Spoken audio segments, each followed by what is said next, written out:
Hi friends, I'm back. I want to talk about liquidated damages today.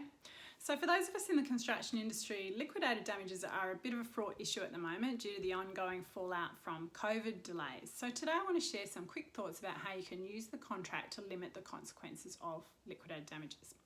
But firstly, what are LDs? So they're an agreed position between the principal and the contractor, or the contractor and its subcontractor, that the contractor will, that if the project is delivered late, the contractor will pay an agreed sum or a liquidated sum of damages to compensate the principal for the losses that it suffers as the result of a late delivery. So the philosophy of this is actually for the benefit of both parties, not just the principal. The advantage for the principal is that it doesn't have to prove any loss. It can just exercise its right to recover the LDs to compensate it for the losses that it says it's suffering up the line.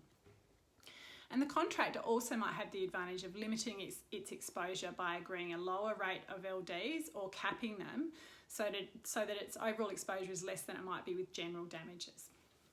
An LDs clause, though, is only going to be enforceable if the rate of LDs is a genuine pre-estimate of the loss that will be suffered.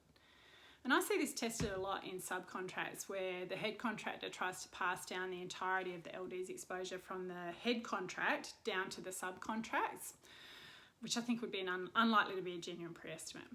It's also important that there's a clear practical completion date, because if there isn't, time might be set at large and LDs won't be enforceable. So that's something else that contractors can look out for if time is, shifting all the time during the program's shifting all the time during the project.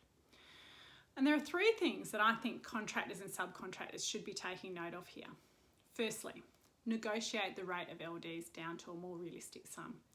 If you can back up the sum that you're proposing, maybe by estimating the cost of labour per day for someone else to finish the job, that will make the negotiation a lot easier.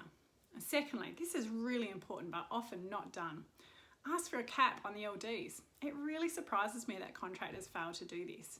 It's worth negotiating a cap because then you have some certainty about your exposure. And thirdly, be a project management ninja. Put your extension of time claims in on time so you don't end up time barred from a global claim at the end of the project where you're about to be hit with a big LDs bill. But what are your thoughts about LDs?